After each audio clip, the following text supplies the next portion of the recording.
Hello everyone, Siren here. I'm back with a brand new gameplay commentary. Today's pop culture news is on quite a few articles. Two on Henry Carvill, one on Johnny Depp, and Amazon, and Death Stranding. So if you're not here, if you just joined, please select. And I really appreciate it. Helps out the channel. Uh, so let's get into it. Henry Cavill announces plans to develop a Warhammer cinematic universe across film and TV in partnership with Amazon. Henry Cavill announced on Instagram that he's building a Warhammer Cinematic Universe partnership with Amazon. After meeting with DC Studios' James Gunn, Carvill and Gunn announced that he would not be returning to the role of Superman in Gunn's new version of DC Universe. Carvill wrote on his Instagram that I've just had a meeting with James Gunn and Peter Safran. It's sad news. October, blah blah blah. I already did that in my last video.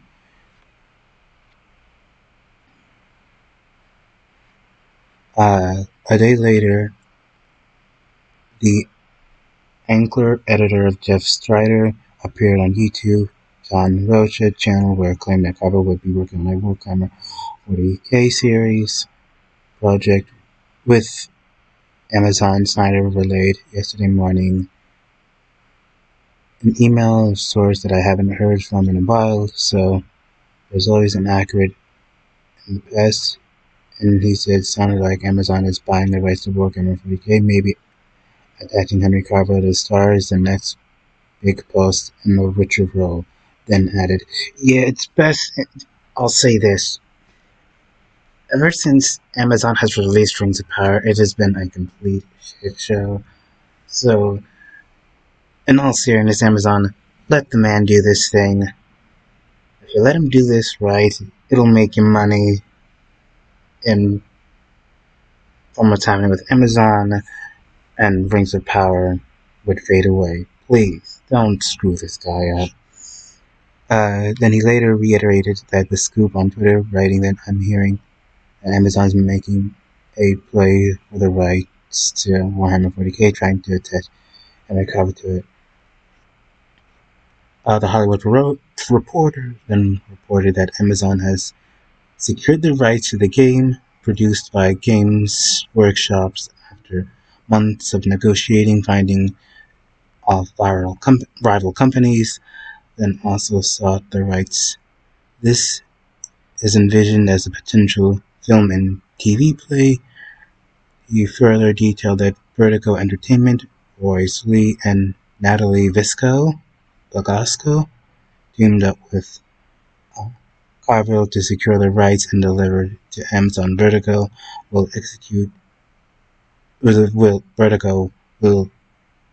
executive produce with Carvill and GAW Andy Smiley and Max Bottrill along with Amazon Studios. So yeah,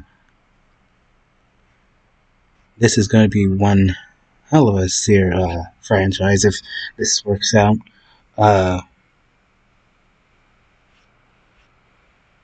Carvill confirmed that the reports and rumors were taking on his Instagram source. For 30 years, I've had dreamt of seeing Warhammer's universe in live action.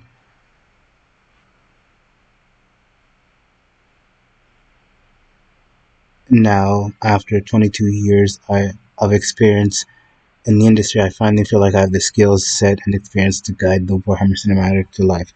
Partnering with Natalie Vasco and at Vertigo has been a bliss beyond words. Without her, we might have not find a perfect home at Amazon. And having a home like Amazon will give us, the freedom to be true to the massive scope of the Warhammer. Carvill continued.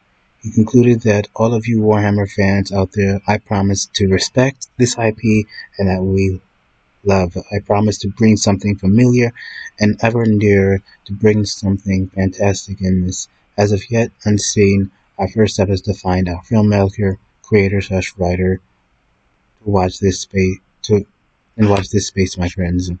Yeah, this is great. Kudos to them. All right. So next to our next Uh, Topic: Amazon gives greenlit to a live-action God of War series. Will skip over the original Greek storyline in favor of a Norse reboot. It looks like God of War fans will be the next to suffer through a curse of mass-market video game adaptations as Amazon officially gives the green light for a live-action series based on Kratos' rampage through the Pantheon's fold. Confirmed as a production on December 14th, the titular God of War small-screen debut is set to be panned by the Children of Man and the Iron Man screenwriting team Mark Fergus and Hawk Oatsby, under the direction of the Wheel of Time showrunner Raphael Jenkins. Joining them, rounding out the series production team will be Santa Monica Studios creative director Corey Burlock and the God of War series producers Yunmi Han and the PlayStation production producers behind Uncharted, Asad Isquizbith, and Carter Swan and Vertigo Entertainment founder Roy Lee, all of all of them who will serve as the executive producer. However, rather than recount Kratos' journey, starting with the carnage fulfilled his quest for revenge against Zeus and his fellow Greek gods, Amazon's God of War will instead opt, opt to begin with Kratos' self-exile to Midgard and raising his son Atreus as recounted in the video game series' recent reboot. Okay, I think that'd be all right. I'm not really sure. I never played this game. Um, as per a synopsis, the series provided by Amazon God of War follows Kratos, the God of War, who, after exiling himself from his blood-soaked past in ancient Greece, hangs up his weapons forever in the Norse realm Midgard. When his beloved wife dies, Kratos sets off to a dangerous journey with his estranged son to spread her ashes from the highest peak. His wife's final wish is it continues. Kratos soon realized that the journey is an epic quest in disguise, one which will test the bond between father and son and force Kratos into battle a new gods and monsters fate of the world. Hmm, this seems alright. Uh, but that's it. All of these links will be down below as usual.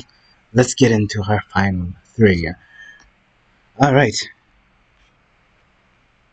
after years of having his name dragged through the mud. Oh, sorry about that. Johnny Depp defamation suit comes to an end as Amber Heard withdraws appeals and agrees to reduce $1 million defamation payment. After years of having his name dragged through the mud by everyone from misled fans to Disney executives thanks to her defamation op-ed, Johnny Depp's final reach and end his battles reclaimed as his reputation of his ex-wife Amber Heard. Following the Virginia jury on June 1st, the verdict as the actress has to indeed defame her ex-husband, with her now infamous Washington Post Ed Heard attempt to appeal the decision on the grounds that the court had made numerous errors in handling the proceedings, particularly followed by Depp's lawsuit to actually move forward.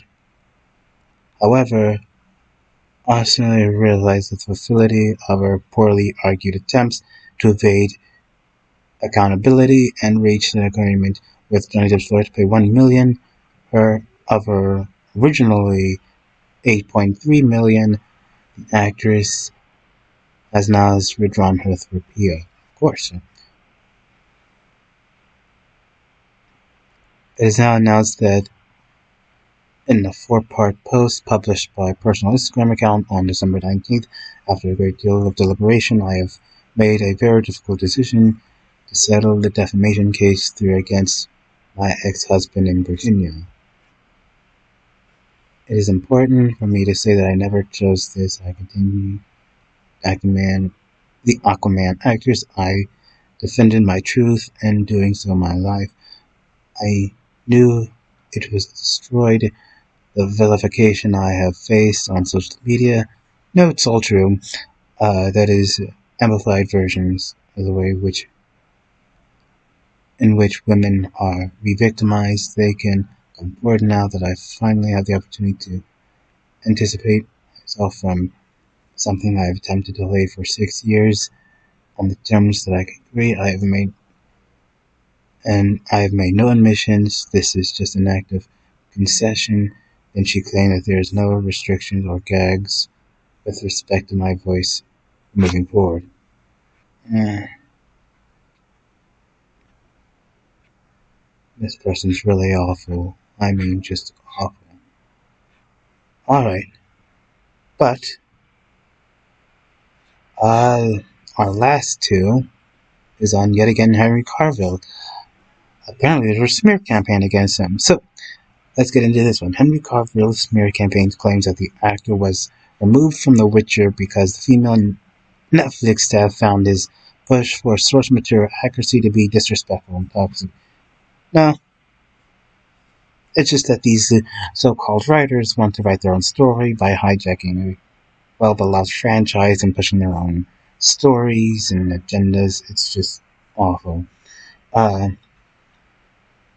and what may perhaps be the most transparent attempt to smear an actor after they voluntarily left the production. A new rumor claims that Henry Cavill did not leave Netflix Witcher on his own accord, but rather than forcibly removed from for being disrespectful and toxic in his attempt to keep the source material, the series faithful to. I believe this guy's Polish. I can't say his name. To the original novel. Uh, these accusations regarding Henry Cavill's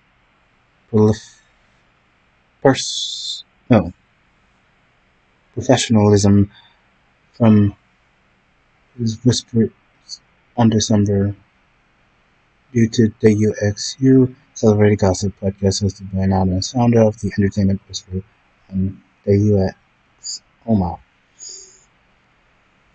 As she closed out the episode following the general conversation, her guest Jerry O'Connell, Justice League Dark,